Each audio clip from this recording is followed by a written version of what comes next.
Hello, family members. I hope that you're ready for a fun topic today because I would like to talk to you today about whether or not Donald Trump is a eugenicist. But first, I'm going to show you the clip that piqued my interest in this topic. They should just die. He's talking about human beings who have complex issues, and the first thing he could say was, they should just die. That's Fred Trump, Donald Trump's nephew, talking about a time he was candidly speaking with the former president in the Oval Office. Fred Trump had come to advocate for the needs of disabled Americans, and the official group that he was with had already left, but he was called back to speak with his uncle, and his uncle made those comments about disabled Americans. He also is, in the same interview, asked about a time when he had called his uncle a few years ago for assistance with his disabled son's medical care. And without hesitation, he said, your son doesn't recognize you. Let him die and move to Florida. Were you surprised? I don't think you could hear something like that and not be surprised.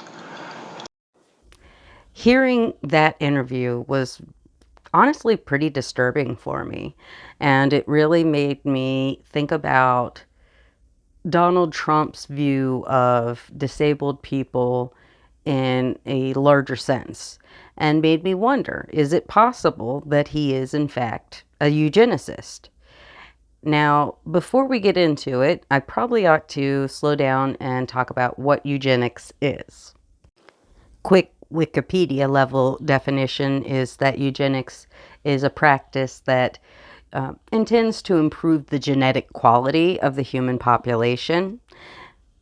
While eugenics started as a fairly serious scientific line of inquiry at one point in the late 19th, early 20th centuries, it quickly became apparent that there were some deep ethical concerns as well as scientific concerns with the practice. But the thing that really killed any true scientific legitimacy for eugenics is that association with Nazis and Hitler and the disabled people that were placed into concentration camps and killed, you know?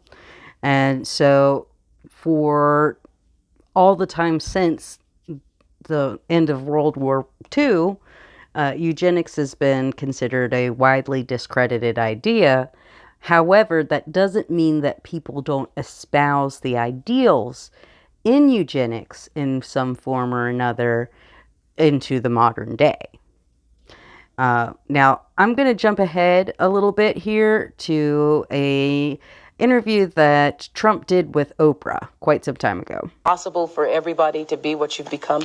No, it's not, but it's possible for a lot of people to become successful and even very successful. I mean, you have to be given, and this is where luck comes in. You have to be born lucky in the sense that you have to have the right genes to go out, and if it's in my business, if it's making deals, if it's to become Jack Nicklaus or Chris Everett or Martina or Let me ask you this. You have to have a certain gene. There is a very well evidenced history of Donald Trump making claims like this, speaking to the importance of having the quote unquote right genes or having good genes. I always said winning is somewhat maybe innate. Maybe it's just something you have. You know, you have the winning gene. My uncle was a great professor and scientist and engineer, Dr. John Trump at MIT. Good genes, very good genes, okay? And this isn't something that just Trump says. It's something that we've heard repeatedly from members of his own administration. This guy's got more stamina than anybody I've ever met. I mean, I thought I was in good shape. I traveled with him all the time. I mean, it's unbelievable. He's constantly doing things. So given his diet and exercise, how does he pull that off? He's got perfect genes. Fried chicks and all those Diet Cokes and who never exercises is in as good a shape as you say he's in. It's called genetics. I don't know. It's some people have just great genes. And it's not just that he believes in superior genes, he also believes that it's okay to dehumanize and mock people with disabilities. We saw that when he was campaigning back in 2015, when he talked about a disabled reporter like this. Poor guy, you got to see this guy. Oh, I don't know what I said. I don't remember. He's going like, I don't remember. Oh, maybe that's what I said. He's still perfectly comfortable making ableist insults against disabled people. Just look how he talks about Joe Biden's stutter in this clip from just this year. 2 nights ago, we all heard Crooked Joe's angry, dark, hate-filled rant of a State of the Union address. Wasn't it? Didn't it bring us together? Remember, he said, I'm going to bring the country together. I'm going to bring it together. You'll notice in that clip that his fans cheering in the audience think that that impression is just hilarious. Something to keep note of.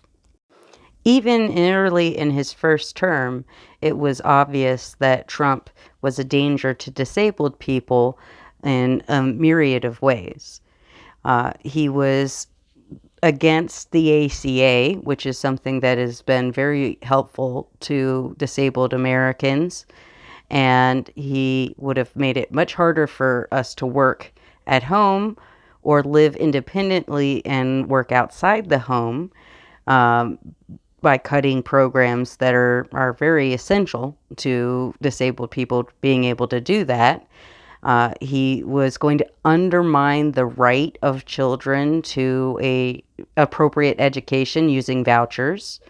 He would have made sure that it was harder for Americans with disabilities to get homes and support themselves. And he would have absolutely undermined protections for us in the Americans with Disabilities Act. He was not going to do anything good for us, and we knew that from the beginning. Now, it wasn't just a matter of what he said he'd do, it's what he actually did as well.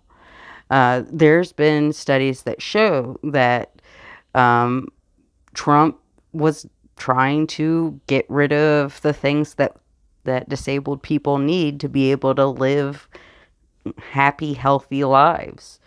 It was honestly very disheartening at the time, and the idea of going back to what he did do and see it all be implemented again is honestly horrifying.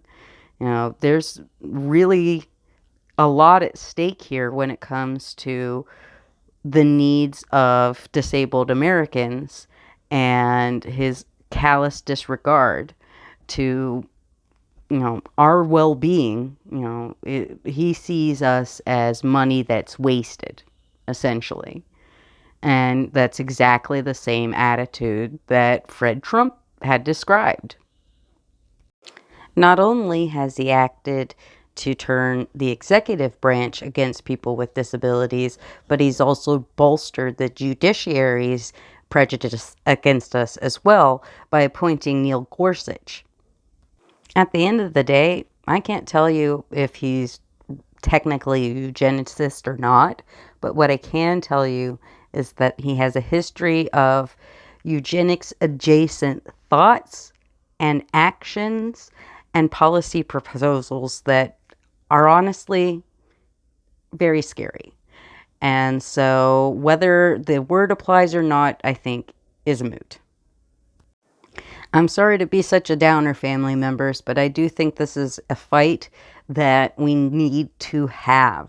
We need to make sure that Republicans know and Donald Trump conservative types know that people with disabilities are human and we belong in this country. Well, on that note, family members, I will leave you with a little dose of cute kitten osprey to cleanse your palate. But I do hope that you have a wonderful day and take care of yourself and those around you. Bye.